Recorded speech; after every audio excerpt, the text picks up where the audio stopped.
Good afternoon, everybody, and welcome to Recovery Live. I'm Stephen Samra. I'm a Deputy Director with the SAMHSA Brass Tacks Project, and I am thrilled to be able to share this event with you. This event is brought to you by the Substance Abuse and Mental Health Services Administration's Bringing Recovery Supports to Scale Technical Assistance Center strategy, otherwise known as Brass Tacks. And our TA Center is dedicated to increasing access to recovery supports, and we achieve this through a variety of mechanisms, including a lot of TA focused on systems transformation and the development of capacity for peer-run recovery community and family and youth-led organizations. So today, we're very fortunate to have some amazing presenters, and they're going to be talking about integrating a recovery-oriented approach in behavioral health treatment. This is a request we get often as a TA center by organizations that are interested in transforming or integrating their approaches to delivering behavioral health care. And it's not an easy or quick process, but the presenters with us today all have been very successful in supporting or directing organizations to move towards a recovery orientation. And our presentation today, we're going to explore some of the opportunities and challenges. We're going to share some successes. And as we near the end of the event today, we'll also be able to provide you some concrete steps that you can use to get started immediately if you and your organization are really interested. The Brass Tacks team also stands by ready to support all of you through technical assistance. And you can visit the SAMHSA Brass Tacks webpage for that. You can apply for technical assistance online for this topic and many, many others, and it'll take you about maybe 5 or 10 minutes. So I am really pleased to introduce today's presenters. This is a terrific group of folks. I'm starting off with Dr. Edie Schwartz, who is the Director of Systems Transformation with the New York Association of Psychiatric Rehab Services, or NIAPRS. Next, we're going to hear from Deetra Hawkins, who is the owner and the lead consultant with Both And Partners Incorporated. She's also an assistant clinical professor at Yale University, the Program for Recovery and Community Health in the School of Medicine. And finally, we're going to finish this off with Luis Rosales, who is the Executive Director of Trilogy Recovery Community out in the state of Washington. Now, Recovery Live events are a little bit different from usual webinars. You will engage directly with our presenters and each other through the live chat box. The live chat box is on the bottom of your screen. You will also be answering some poll questions. As you can see, there's a poll question up in front of you. The presenters are going to share some of their initial thoughts, and then we're going to answer questions that you guys raised during this event. So you're going to see a lot of movement and activity in the room, and we hope you will find this energizing and exciting. You can share your questions and comments throughout the whole event, and audience members are in listen-only mode, and you can submit the questions by inserting them in the comments and questions box, and we'll be on our side kind of moving them into the presenter chat and posing those questions to our presenters. Now, if you experience any technical difficulties at all, just request assistance in that same box if you're able to. Our tech support staff, they stand by, they monitor that, and they will respond rapidly to your problem. We also have several resources to this topic available for download from our resources box, and again, that's basically right at the bottom of the page under the slides. These include the PowerPoint you're viewing, or you will be viewing, a couple of tip sheets, and a good article related to this topic. To download the file, just highlight the name of the document.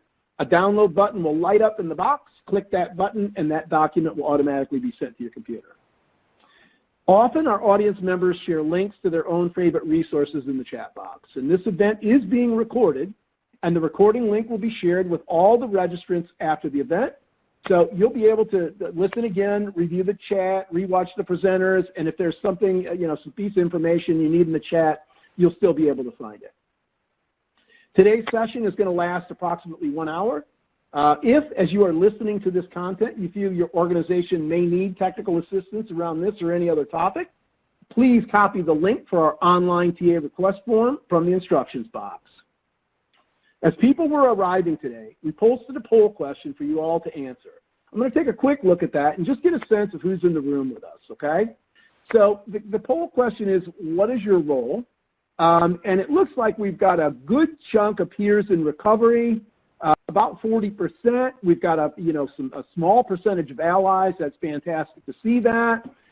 There is about 18% folks who are here as recovery coaches. There are 25% of peer specialists or certified peer specialists. And I'm moving through my poll numbers here. We've got about 13% are case managers or outreach workers. Fantastic and welcome. And it's nice to see a few clinicians here too. We've got about 6% of folks here who are clinicians. And then we've got a good chunk of program supervisors. That's fantastic to see. A good chunk of executive directors, about 13%. Some educational staff, about 12-13% of students. It's a really nice mix, and it's such a pleasure to see such a variety of different folks interested in this topic. So thank you for contributing. I'm going to pull up a second poll, and I'm going to ask you all to take a minute and just, think about this for a second and then respond. And here's what we're going to do with this poll. I'm going to have you do this now. We're going to report on it very briefly. And then we're going to go all through the presentation, and we're going to do some Q&A. And then as we near the end of this, we're going to pull this poll back up again and have everybody kind of chime in and see if we've got a change in the degree of how folks feel around providing recovery-oriented care. Hope that makes sense to everybody. And right now, it looks like as folks are responding to this poll, it's really nice to see the very high degree is at about 46%.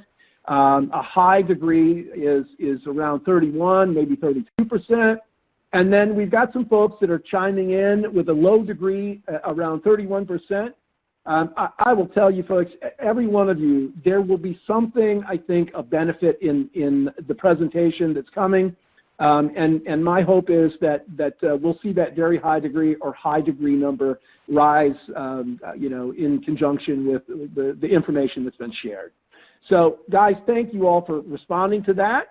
I want to talk just a minute about the style of today's event. It is dependent on the this type of participation from you. You're going to see this poll come up again, and again, I hope you're going to participate. I'm really grateful for your responses. And then when we close this room today at the conclusion of the event, there's going to be a little satisfaction survey. It'll automatically open in your browser. We really appreciate you taking a couple minutes to fill it out. Every time you answer those, we do pay attention, we do review them, and they do make us better at the work that we're doing. All right, enough of this stuff for me. Let's get to the good stuff. And Edie, can you kick us off today? I sure can, Stephen. Hi, everyone. It was really very heartening to see the poll and to see how many folks are really moving forward with recovery services. And, I'm not surprised because our, our peer-operated services, our recovery and rehab-based services are moving towards a transformative recovery-based service system. So I'm going to go through this and think of it, if not for your own organization, think of it for the organizations that you participate with when you are with community organizations in a continuum of care meeting. Because we do have some other organizations besides the ones who are here with us. We often are sort of preaching to the converted. So we want to make sure that, that we really help others to transform as well. So I'm going to go fairly quickly and leave a lot of room for questions and my other illustrious presenters, and I'm going to talk just a little bit about what folks sometimes think a transformative system is and what it really needs to be. So here what you see is a lot of times, people will call and they'll say, I'm going to hire 2 peers in my agency full of 150 people, and that way I'm going to be recovery focused. And just adding peer services or a recovery-based system service does not really make a recovery system. The other thing is, it's great when you're beginning this. I'm working with an organization now that's moving towards this, to pick a pilot and let that one program be the one to begin to move in this direction, and then test it and play with it and move it forward from there. But that does not a transformative system make either. A transformative system is that last bullet. It's the one where everything has moved towards the practice of recovery-based services. And that means that it's embedded fully in your organization, in everyone's thinking, in their hearts and souls, in their practice, and in all your documentation. That would require a change in focus from the traditional system to a recovery-based system. I am a licensed clinical social worker in the state of New York. I got my degree many years ago, and I was not taught what's on the right side of your screen. I was taught what's on the left side of your screen. And many of us who did go through clinical training have to rethink what we've been taught to move over to that right side. So what we're really talking about is that move from people who we call patients or clients in that traditional system, who are seen in the context of the system, to looking at the individual, to what we call person-first work, and that those individuals are seen in the context of their communities and lives. This is about moving folks from being in an illness or wellness or deficit-based system, which is what our traditional system is, to one that emphasizes strengths and gifts and capacities. And the other large change is when, you're taught as a clinician often that you know better. Well, all of you here know, no matter who you go to, who is the best specialist about what we need. We are. So the recovery approach really is about two experts being in the room, or more than two, because people's support system may be in the room, and that the person should be in the driver's seat and really move forward with knowing what they need best. So I want to get concrete. I really love to be concrete, and I want to point out to you, I'm going to do it again. We have a bunch of downloaded things here, and one of them are some real steps you can do when you hang up the phone and you click off your computer. When we're done at 3 p.m. Eastern, you can actually go out and do some of these things in the download box and see where you're going. And if you had a transformative, recovery-oriented system, if your organization was truly what I'm talking about in transformative, you would see these things. You would see not just peers interspersed within your organization, but you would see people with a lived experience at all levels of the system, not only doing work specific to peer support specialists and recovery coaches, but also folks who are comfortable sharing their lived experience and being in other jobs throughout the organization. Your staff would be really positive, really looking forward to going to work. They would feel empowered and passionate and hopeful. The most important thing in someone's recovery is a belief of those around them that they really can recover. So when we don't have that belief, we're really hurting people. There would be fewer program rules and more flexibility in admission. People aren't choosing to come to behavioral health services because they're more fun than living in the community. They're coming because they want to work on something. So why we put up all kinds of rules and regulations and barriers to letting people in is beyond me, but we do, especially in our traditional clinical services. So a transformative system wouldn't have all of that. In a transformative system, we would really talk about resiliency, and we would really talk about wellness rather than illness. We would focus on strengths. And this is the clue at the bottom, is that all of our policies, procedures, our intake package, everything that goes on, and our funding would all support only those services that were doing these kinds of things that we believed in. And that's a really important one I'm going to come to often.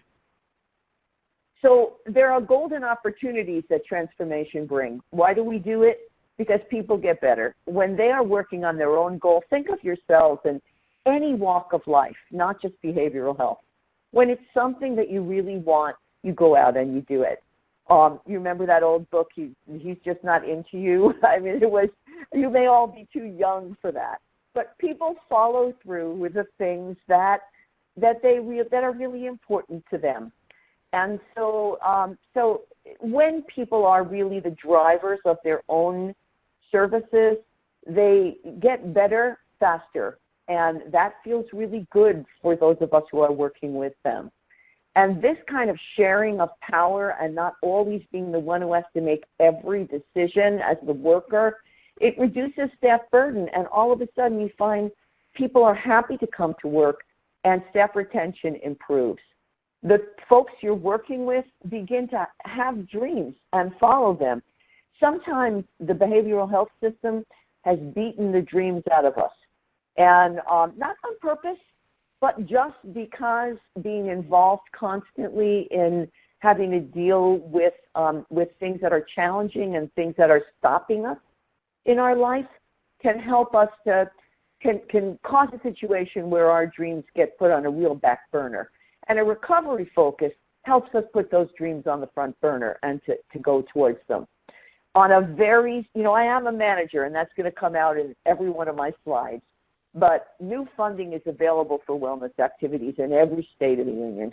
And managed care and value-based arrangements really support flexible, recovery-based services. So this is our time. The time is now. And it's a great opportunity to jump on the bandwagon and grab at the brass ring, because people, managed care companies, networks, hospital-based programs, they're looking for wellness and person-centered work. It is not without its challenges, and I'm hoping that you'll take a good look at both of these slides after we're done, because I'm not going over each of them in depth. But there are challenges. They are not insurmountable, but you need to know that they're there. And a huge one is that your staff need to be retrained, and other staff need to be retrained. Those of us trained, even now I still work with social work schools. We are not totally teaching in our schools what we need to for a transformative system. And so there is retraining to be done. Staff are our best resource, and we don't want to give them short shrift. We want to give them every opportunity to move with us. And then we need to change policies and procedures and really have it in writing, embedded. We need to look around our facilities and see what things look like. Is it recovery feeling? Do we have a good sense of it? This work takes time. It's a lot easier to have people come in and walk around like a herd and bill Medicaid for them, and that's not something that we want to do. It's not a good thing to do for your program or for the person who's looking for services. But if we do move services in this direction, it does take longer. And including participants in all aspects of service planning can be difficult for some people. It can be wonderful, and it is wonderful. We've done it. But it also can be difficult. So again, nothing's insurmountable, but you want to look at those challenges. I don't know why I have a blank screen, but you want to give me a hand, Melissa, because it's just my last slide. So the last thing really is just a point of I'm sorry, so Melissa, are you there looking at that? You must be. Yeah. So the last thing's really that people who change really are a special group of folks. They're people who are open to new ideas and who really are team-oriented and work together with other folks. And they're people who know how to communicate and pass on information. Information is power only if you share it. If you keep it to yourself, it has no power at all. These are folks who are quality-driven and driven by data, and people who are willing to take a risk and willing to experiment. And those are the folks who survive the best in change. And with that, I am going to pass it back over to Stephen for my other presenters to join with those blank screens. Good luck, ladies and gentlemen. Fantastic, Edie. And I see your screen just dandy. That was a great opening.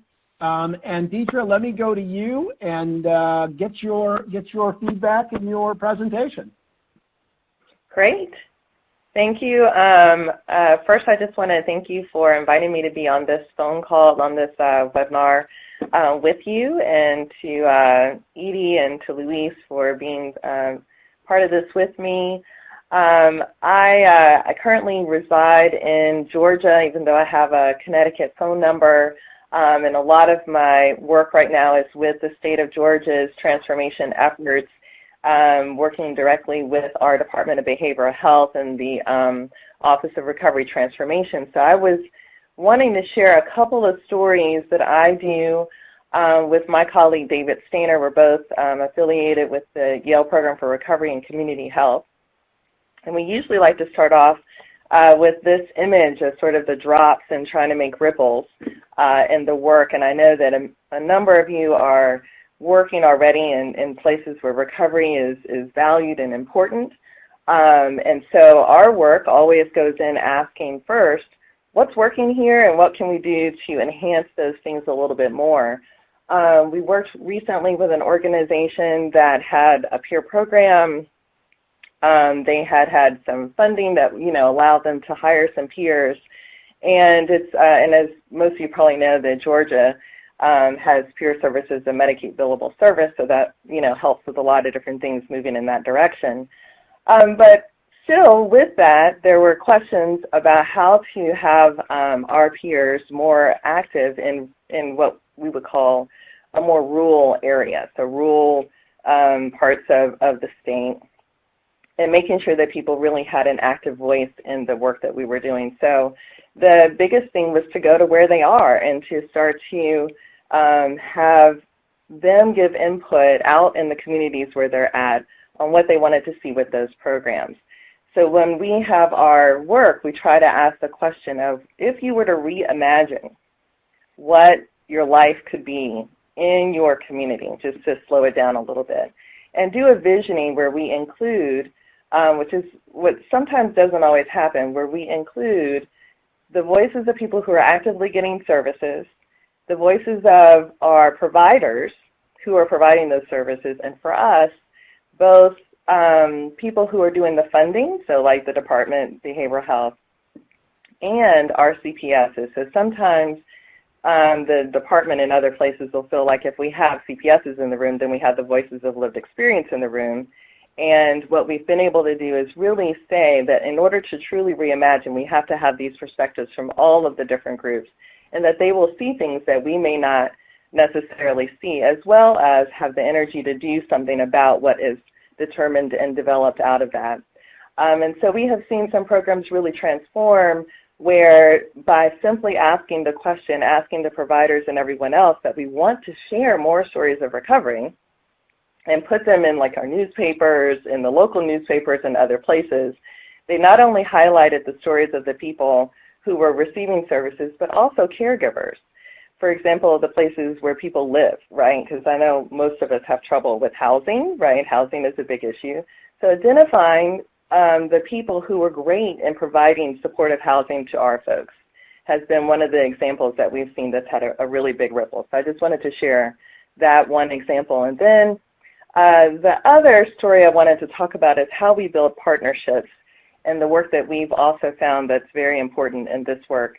And we often use this picture as a way of talking about, you have people who are up in the front, right? But in this picture with the ducks, when they get tired, they move to the back, right? So we all have to take different turns in being in the front and then moving to the back.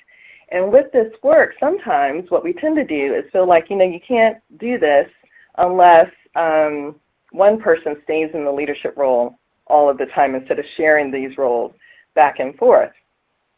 So in our organization, and one of the groups that we got to work with, we worked with both the CEO, a clinician, some people who were getting services, and you would think that it was the CEO who was going to lead this initiative and what they decided to do, which was to look at their intake process. What was it like to come into services?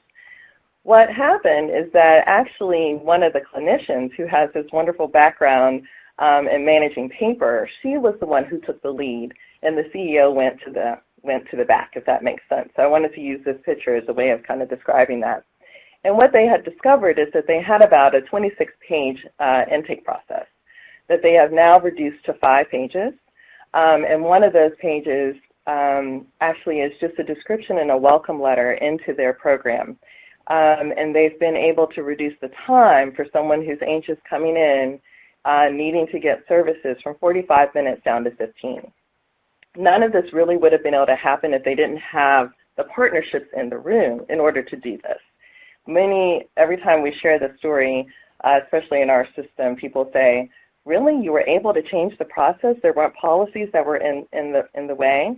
Well, having the multiple perspectives and building those partnerships allowed us to be able to experiment with this and have something very practical that's gone forward and make this change.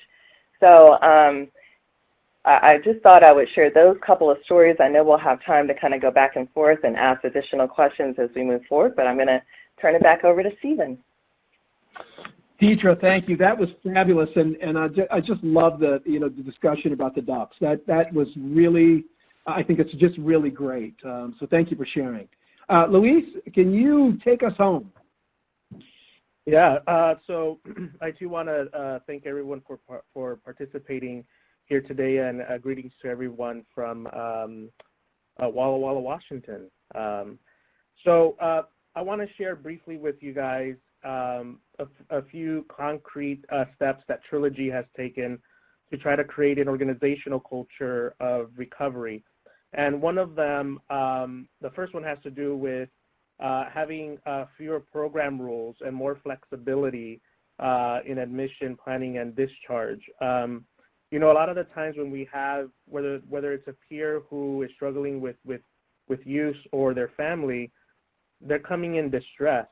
And so one of the things that we try to do, especially in that first meeting, is to be able to listen and try to discover what is the problem, what is the issue, help them to explore what is it that they're wanting for themselves, for their life, and to be able to share with them what is it that we're able to provide ourselves as an organization, and then also what other resources exist in our community so that if we're not able to provide them the services that they might need, that they're able to connect to the services that they do. So we usually take that first meeting. We don't do any form of paperwork. That first meeting is really dedicated to connecting with the person and figuring out where the person is and where they want to go. From there, then we use the following meetings to do intake paperwork, and we try to keep that to a minimum.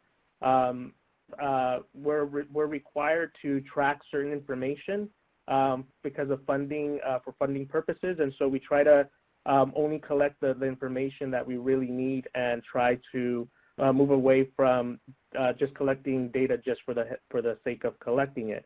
So the first part is creating fewer program rules so that people feel welcomed and can move forward. The second piece is providing ongoing support and supervision for staff.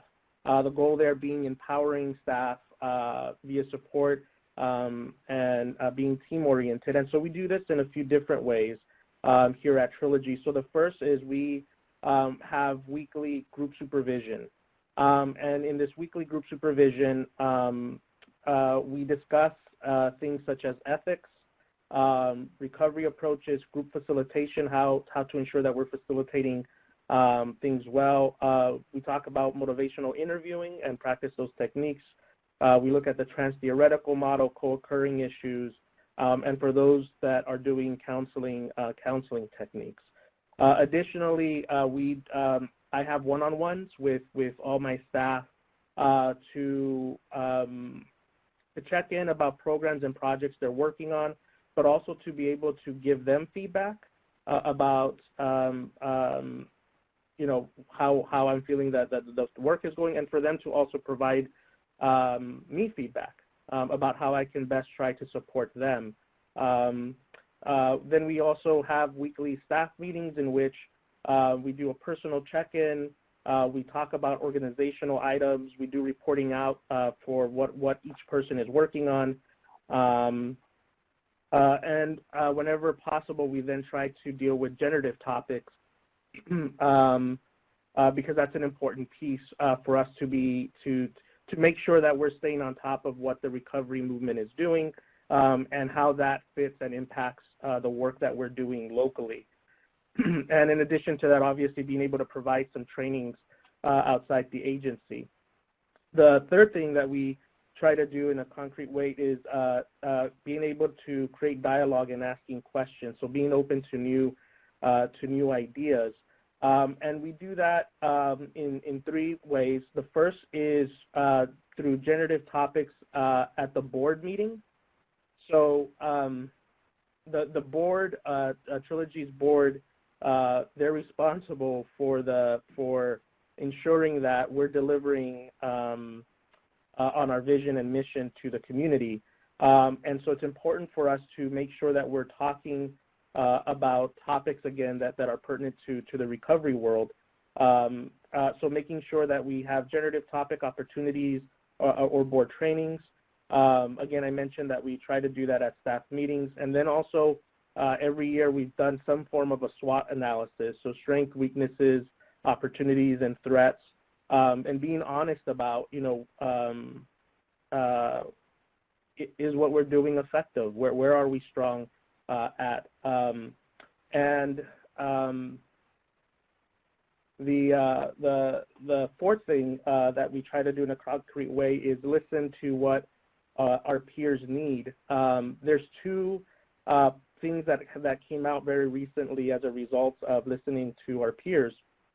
One of those had to do with a grief group.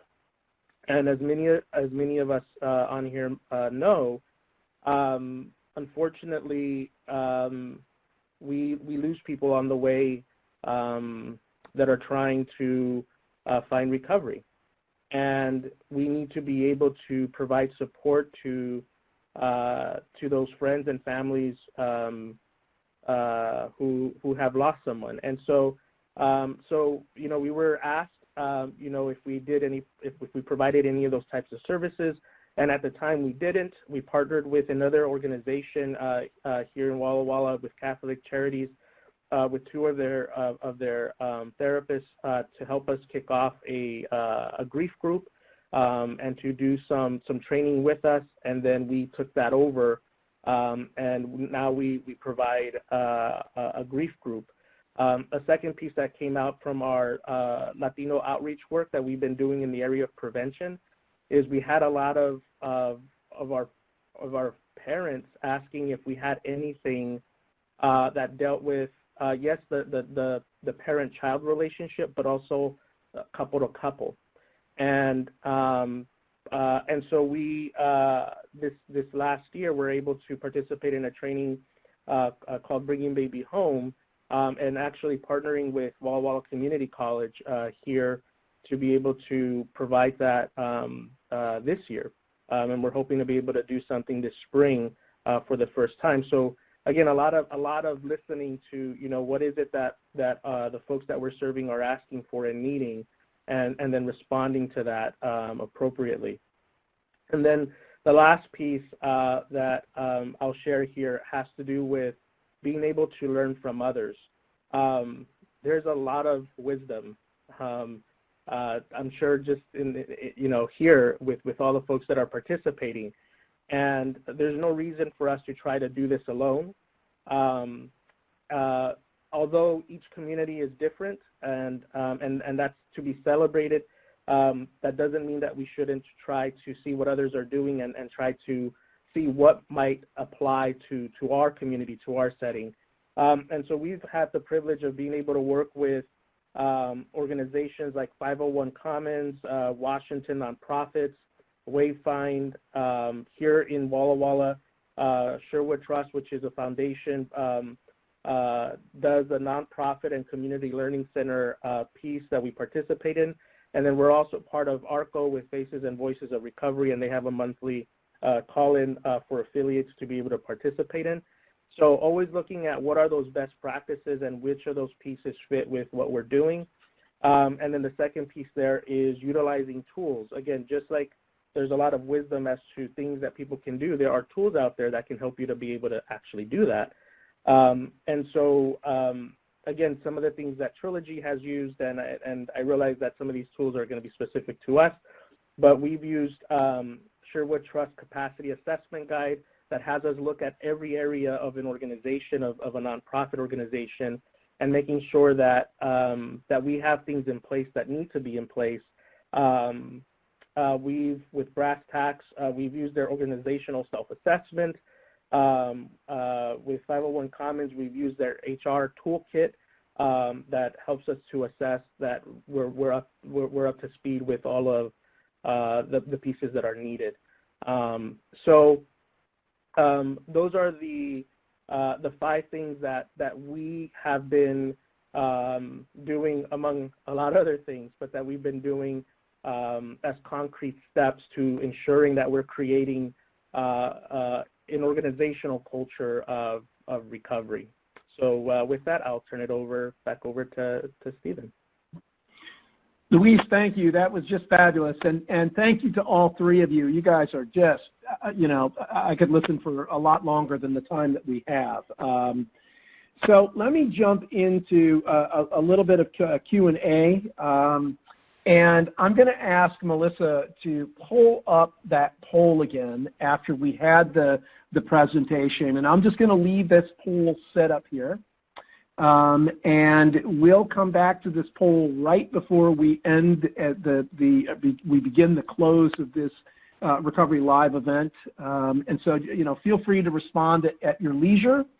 And I'm going to start pitching some questions. So this is just generally out to all of the presenters. Do you think that funding is one of the biggest hurdles? And does Medicare allow for billing for this model?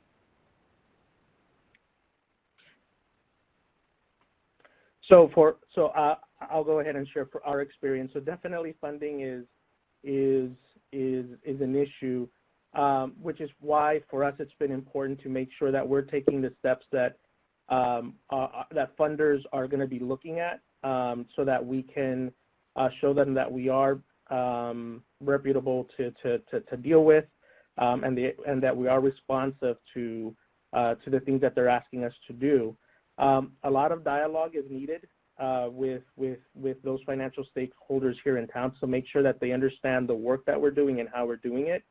And so it does require extra effort from at least from our end, from my end, to make sure that they have that information. Currently, in the next 2 years, we're actually going to be exploring being able to bill to the state, but currently we don't. So our funding comes from trusts and foundations, donations from individuals, businesses. We have subcontracts. We have some with the county. We have one with court services. We have one with, we'll have one with the community college, and with Serenity Point, which is the treatment provider here in town. And then we do fundraisers. And so the name of the game for us is to diversify, because you never know when the one funding is going to disappear. And so that's what our board is actively working on developing a development plan for the next few years that will allow us to do that. So, Stephen, I'd like to just add to that for a second. Sure. Because Luis is right on target. But I think the big shift here is in the thinking of folks who have been providing recovery-oriented services, and especially peer support services, because traditionally they were 100% funded. And I don't actually think funding is the problem. I think there's a lot of money out there. It's about how we present them and what we're used to. So folks are looking for a lot of what we would call traditional medical and clinical outcomes. But the truth is that our work brings those outcomes. It's just not, that's not the way that we used to think. So in other words, people have always said to me, I can't go in the hospital, I'm taking care of my child. Or I have a job, I don't have time to be going to day programs, I have to go to work. And so, you know, when folks are dealing with community and life and work and children and family and relationship and pet ownership and responsibilities, that reduces unnecessary rehospitalization, the code word for, for what managed care is looking for. And so I think that when we begin to show that our services and recovery-based services really return people to the communities they want to be in, and that is much less costly than being in the behavioral health system, that's when we then can get the money. Depending upon your state, Medicaid will pay or not pay for some of these services.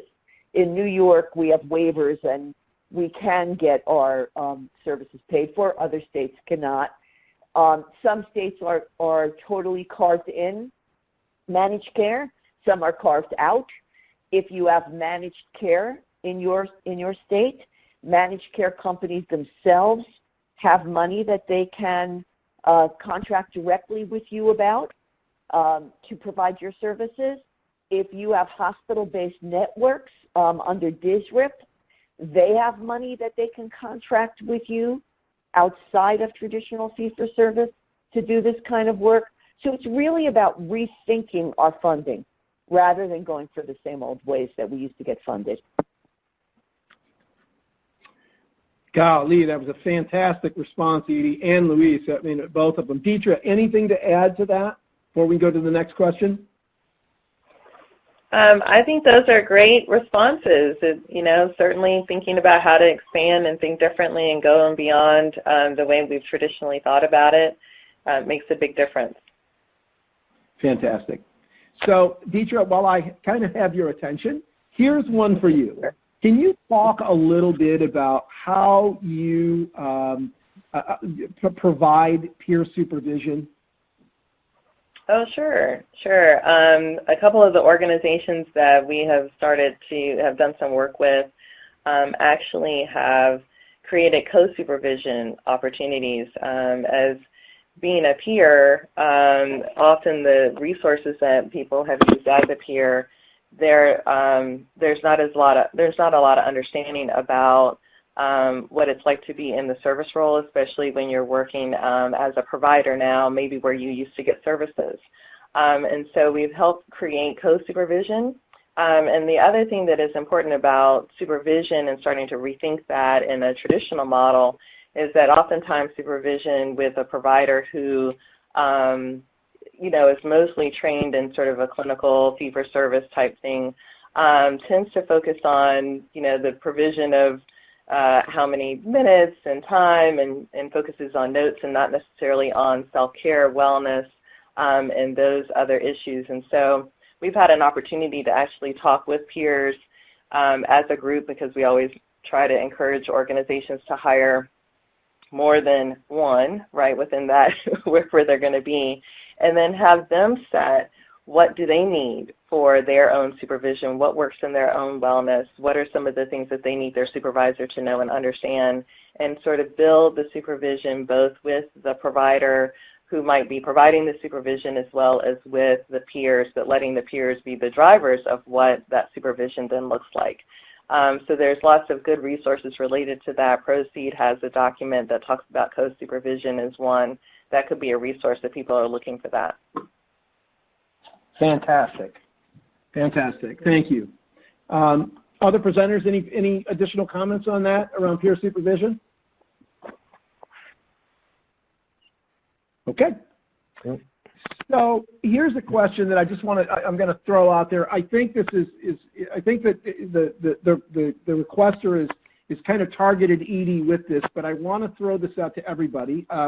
Sometimes the hardest part about providing recovery services is feeling alone with our values and practice when we step outside of our agency.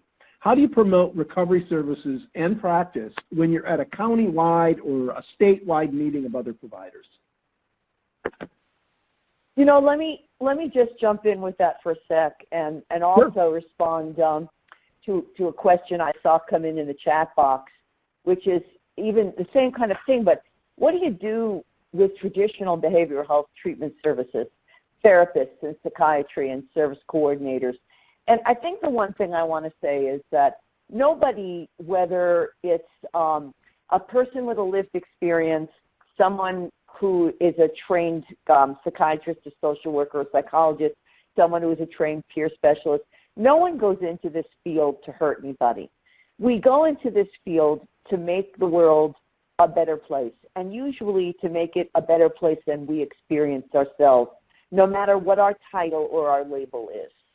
And so folks act in this traditional way because that's what they think is the way to get to the better end.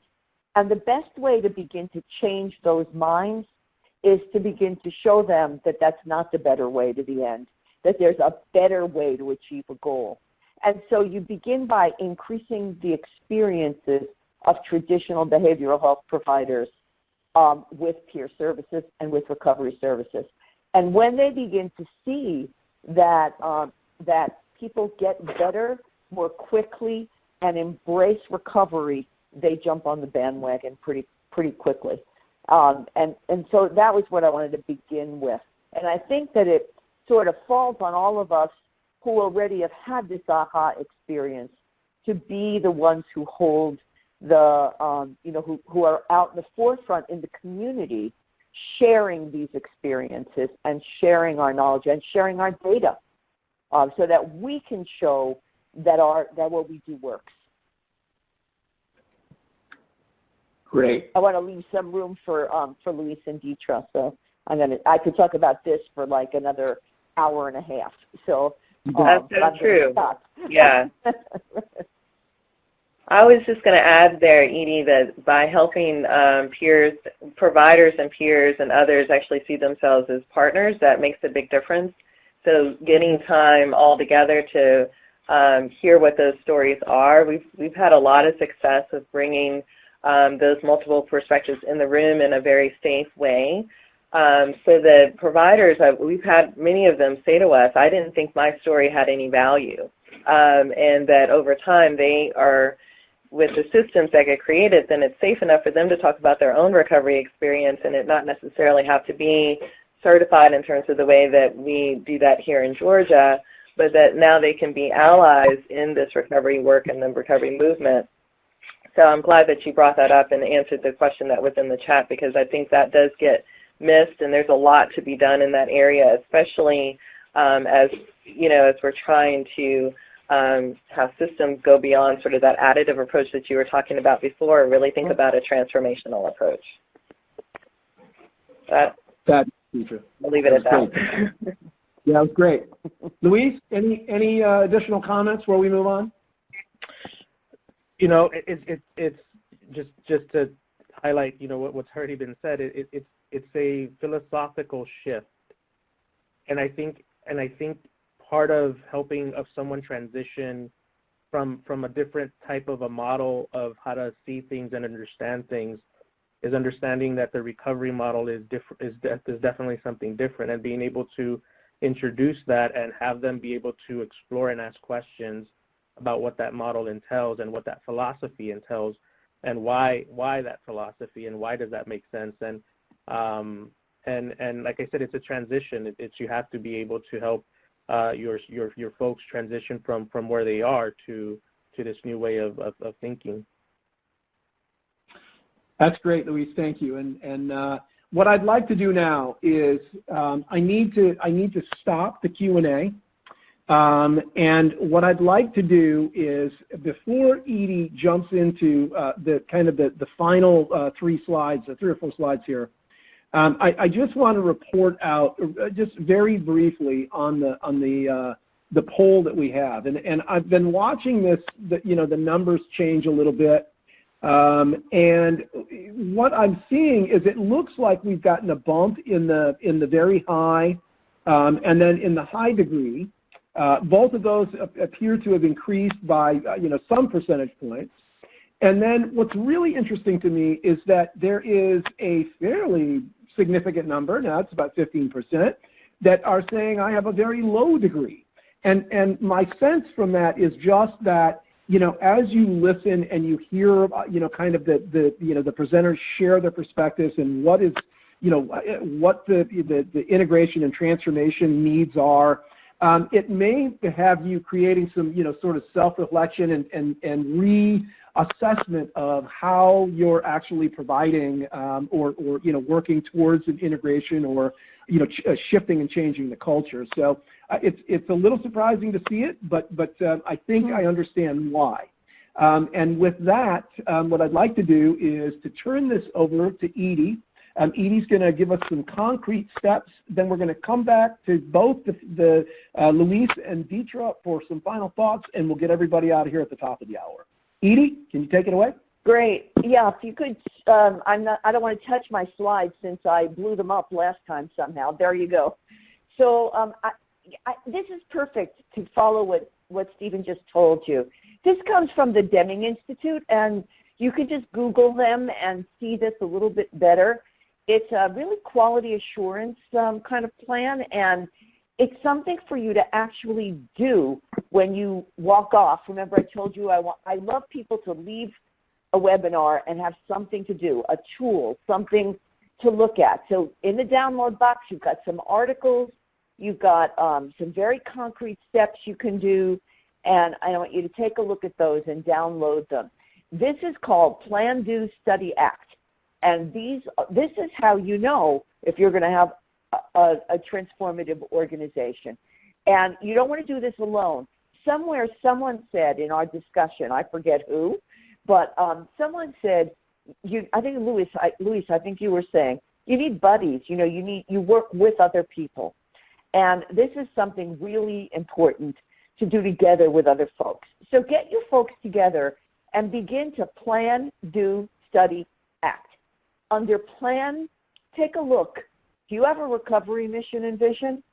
Clarify your principles and values. Ensure that your vision is shared by everyone and that it moves you forward. And identify exactly what you want to change. What are the priorities? Do you want to move towards person-centered care? Do you want to learn motivational interviewing? Do you want to be more a part of the community? What is it that you need to plan for? After you've done your planning, motivate into action because, I'm a social worker. We could plan until the cows come home. You got to get off the planning and move into the doing. When you do, you create a team. We are not alone. I was the CEO of an organization that transformed to a recovery organization, not on its own. All the staff and the board and the people who came to the agency all did it with me and the community we were in. We formed all kinds of teams and groups, worked together. That's where the strength is, in working together.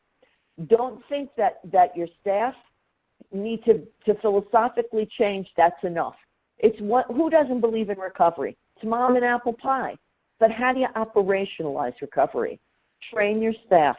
I said this before. You owe it to them and to yourself and to the folks who come to your services to try to help people to move in the direction you want them to move. So train your staff.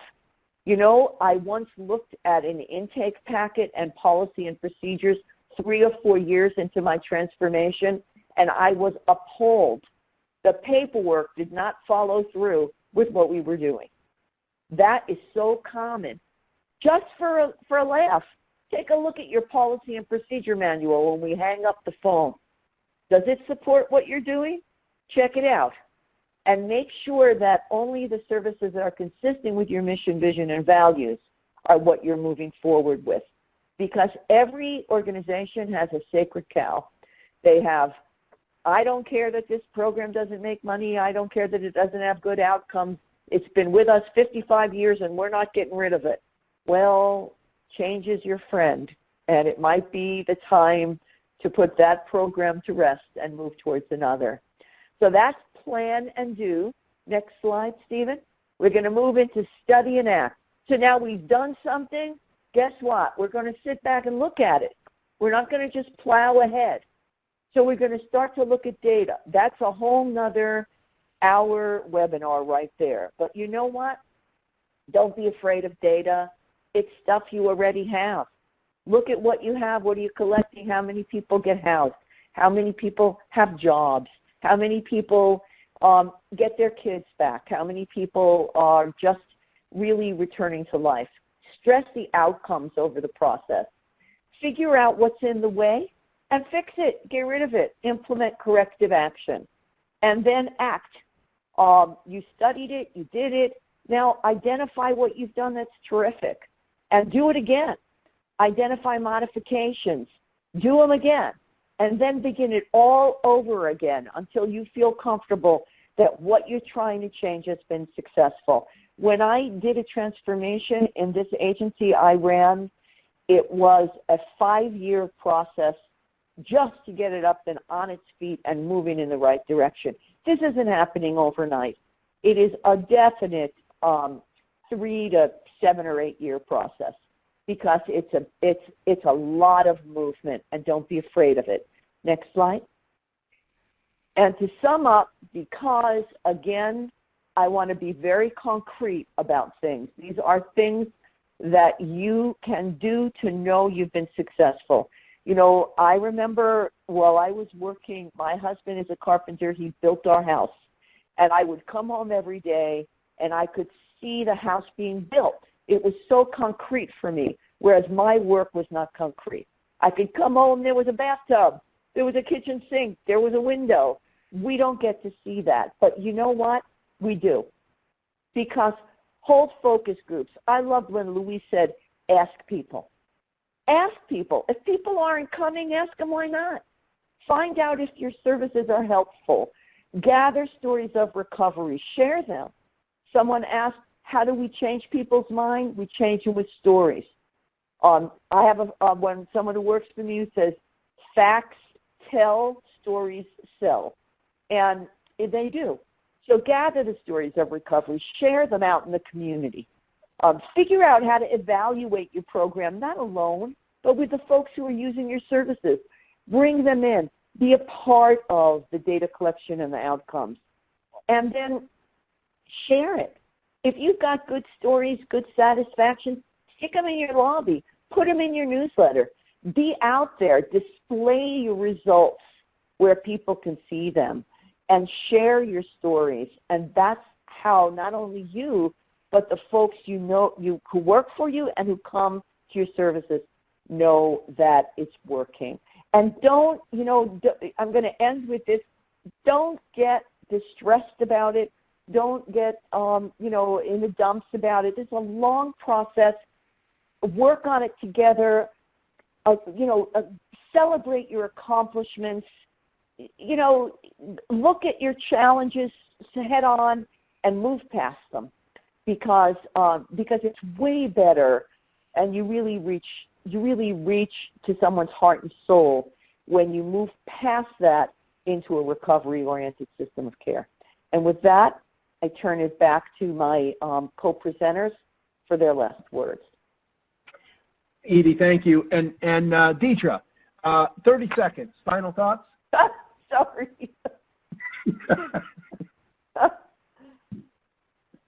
Mute, Deetra. You're on mute. I think you're on mute. I would just say remain hopeful and find ways to be curious. I think that sometimes we tend to have our own thoughts, and if we're curious and have some dialogue, which Louise is starting to talk about, is really key. Fantastic, Deetra. Louise, 30 seconds. Final thoughts. In order for an organizational culture of recovery to be sustainable over a long period of time, you have to transition that at some point to a community culture of recovery. And we need to pull in the community to support what we're doing. Otherwise, you'll have a hard time sustaining it. Fantastic, Louise. And folks, honestly, this was just fantastic today. I learned a ton of stuff. I thought I had a pretty good grasp, but I learned a lot today. I can't thank you enough for taking the time out of your very busy schedules, all three of you, and coming here to join us. Thank you each for just putting the work and the time to this. I think there's a whole bunch of grateful people. I'm certainly one of them, so thank you. And folks, we're glad that so many of you could come today and spend time with us. Again, I'm going to thank the presenters for their knowledge and willingness to share with all of us. It's just such an important thing.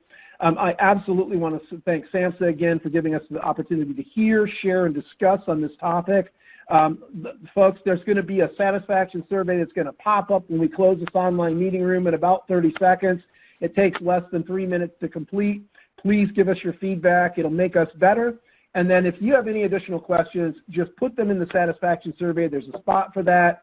And always feel free to reach out to us on the Brass Tacks, the SAMHSA Brass Tacks webpage. If you want TA, you can't miss it. There's a big blue button that says Request Technical Assistance. Click that. There's a form. It'll take you a couple minutes to fill out, and we'll be in touch.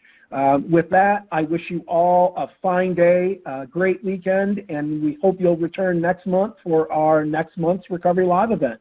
Take care, everybody. Bye-bye now. Bye.